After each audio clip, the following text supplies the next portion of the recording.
Welcome to Fueling Your Legacy, hosted by Samuel Knickerbocker. Each week, we expose the faulty foundational mindsets of the past and rebuild a new, stronger foundation essential in creating your legacy. We've got a lot of work to do, so let's get started.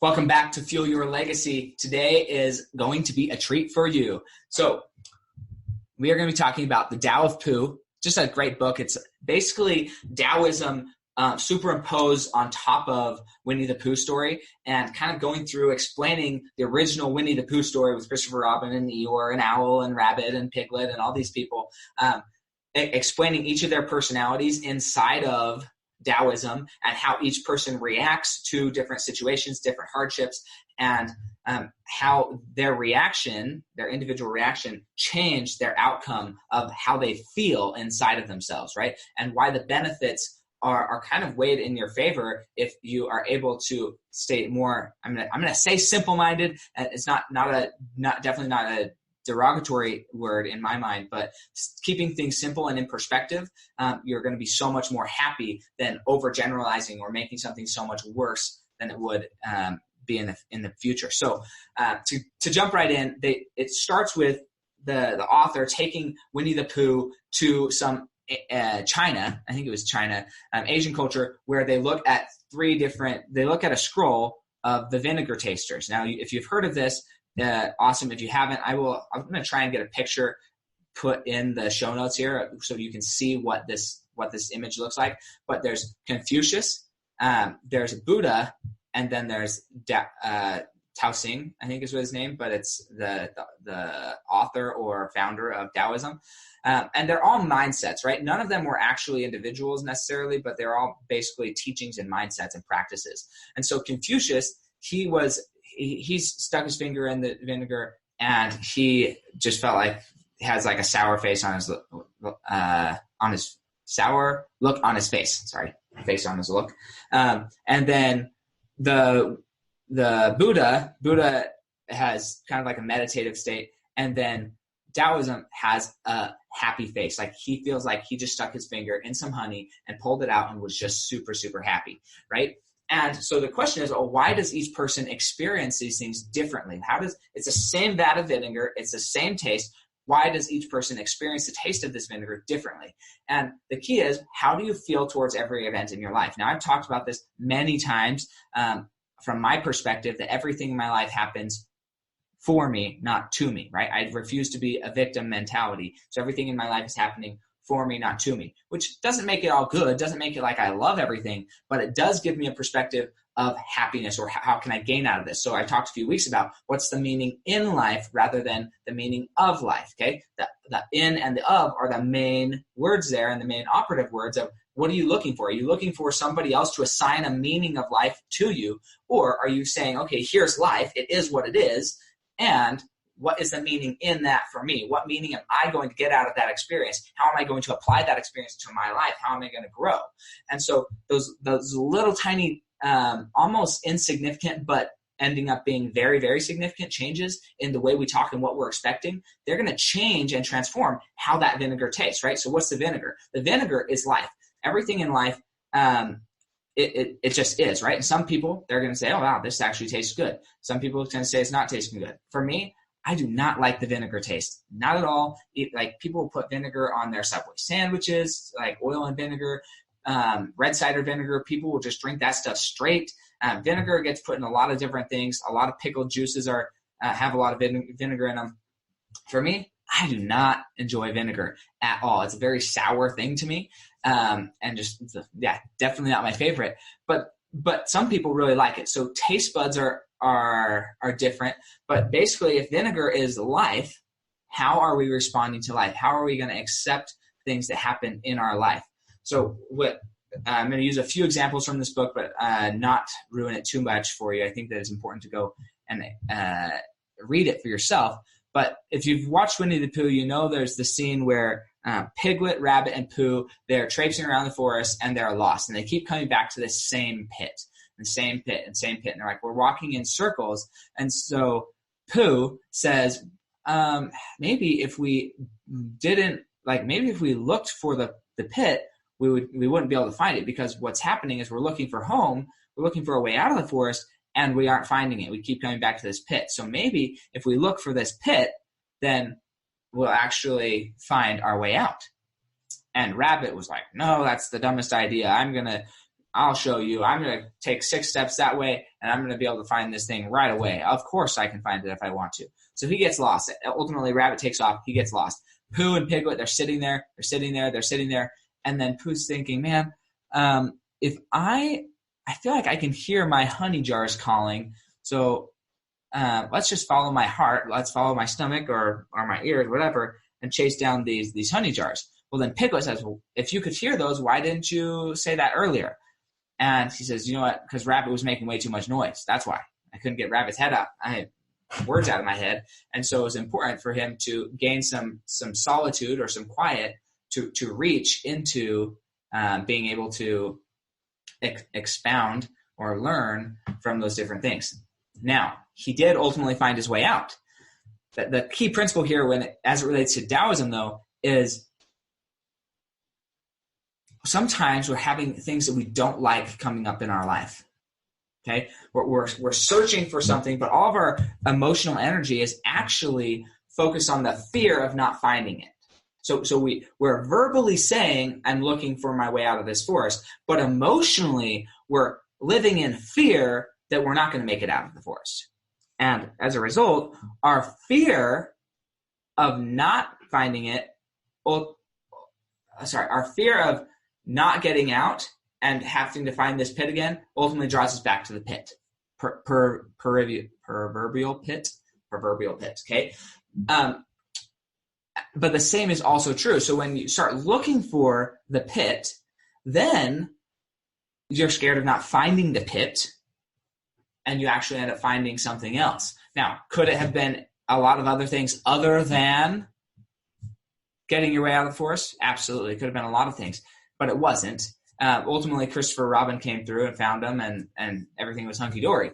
But what's important to recognize is sometimes when we're looking for something, or when we're seeking after something, we're almost needy, we're begging for this thing, we're not moving forward in confidence. We're actually moving forward in fear of not achieving.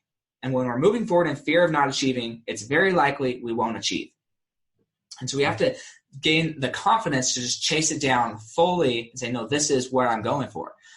So that's one lesson in life that can be used and really applied in everything. If you're chasing something, maybe stop focusing on it, right? In my business, there's a few different ways to get a raise in my business. From a financial standpoint, how do you get a raise, right? If you focus on getting the raise, very often you get passed up for your promotion.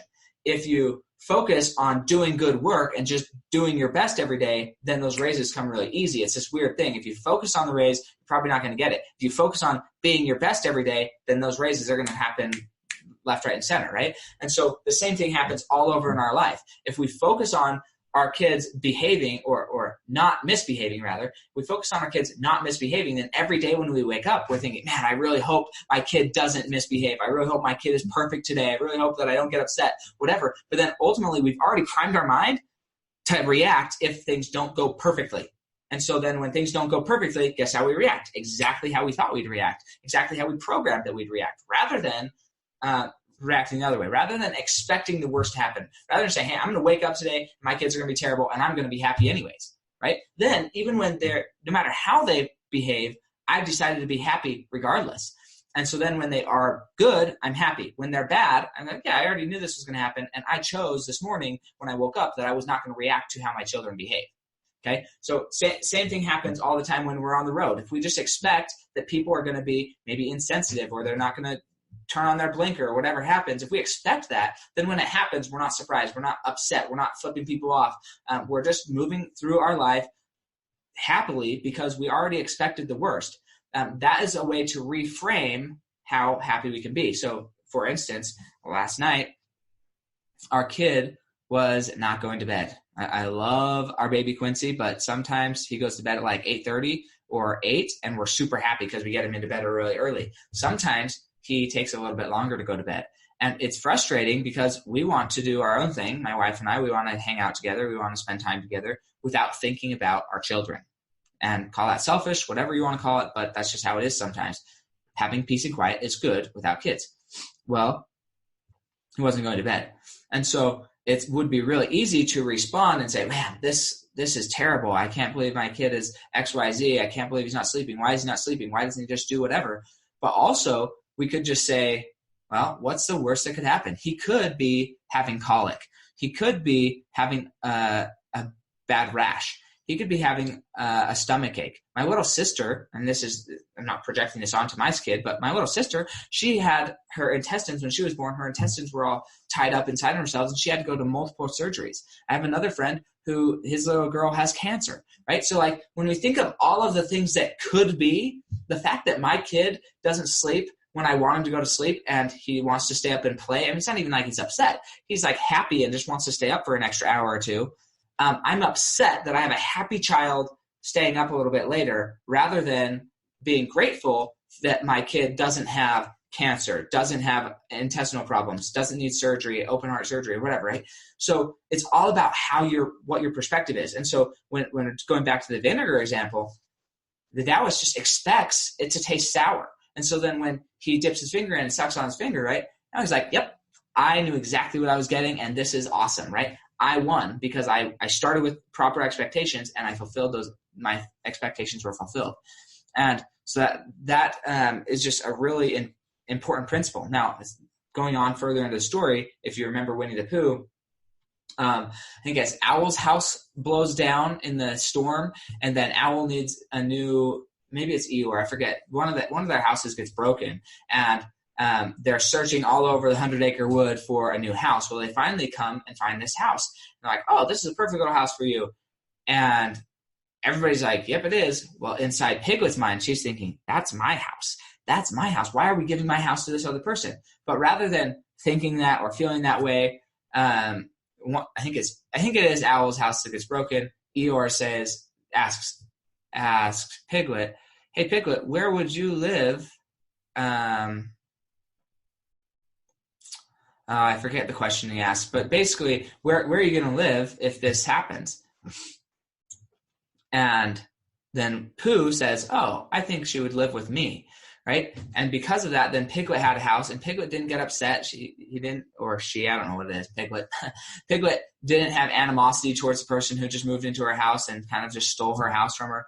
She just adjusted quickly and moved on. And so often in our lives, things happen that are unexpected. Things happen where they're not necessarily according to the plan, and we could choose to be upset about it, or we could choose to just like, okay, let's adjust. Let's go do this over here. Let's figure out a new way of dealing with that situation.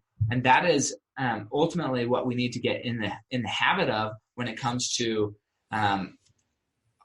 specifically the trauma in our lives. If we can start thinking of every traumatic event as it just is what it is, and what did I learn from it? So it is what it is. What did I learn from it? How am I going to act in the future? And then just adjust quickly, like a smooth transition to, okay, this is how it was. This is where I'm going. If we're able to make that transition pretty smoothly, and we're able to go back and think of every traumatic event and then start thinking about, okay, what did I learn from it? How did I grow from it? And how am I going to act differently in the future?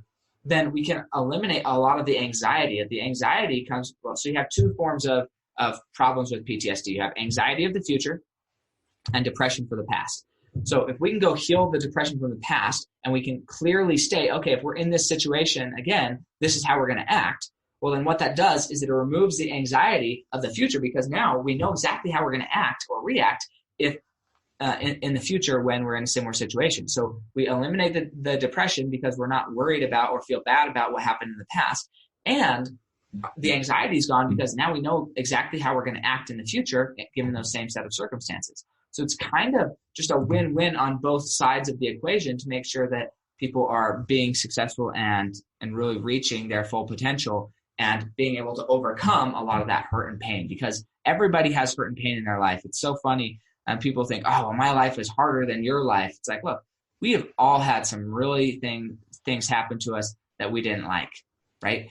And it doesn't matter how much money you have, doesn't matter or money you have or don't have, it doesn't matter what the food was like when you were growing up, doesn't matter any of that. your life is just happening, okay? And everybody's life is happening. And something that might have been like a total win for me could have been somebody else's worst nightmare based on their frame of reference, right? And so you have to, rather than look at the circumstances of what was happening, saying, oh, that person was physically or sexually abused, so their life was harder than my life because I didn't have any of that.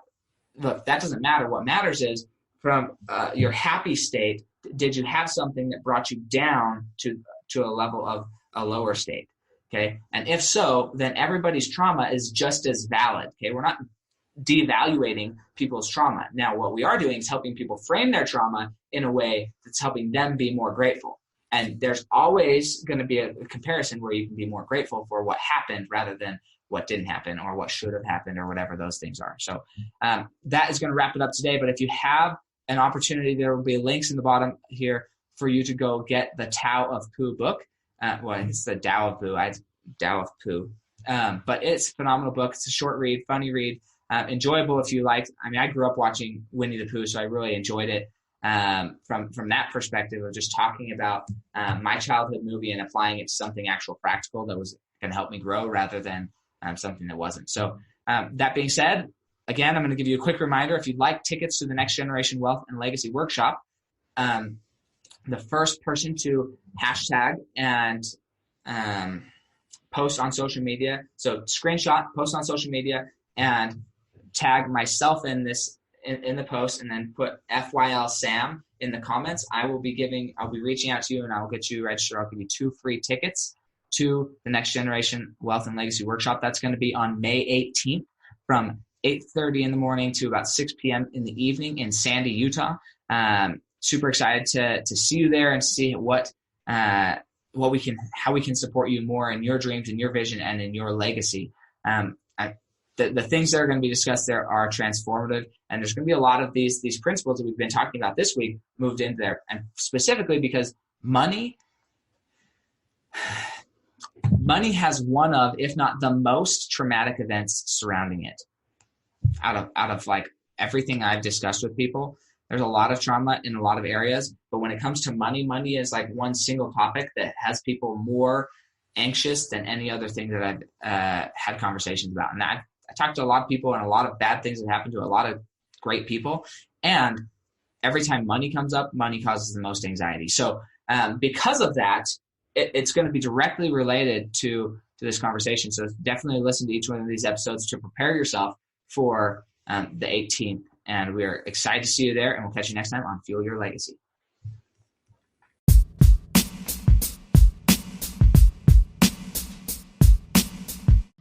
Thanks for joining us today. If what you heard resonated with you, please like, comment, and share on social media. Tag me so I can give you a shout out on the next episode. And thanks to all those who have left a review. It helps spread the message of what it really takes to build a legacy that lasts. Catch you next time on Fueling Your Legacy.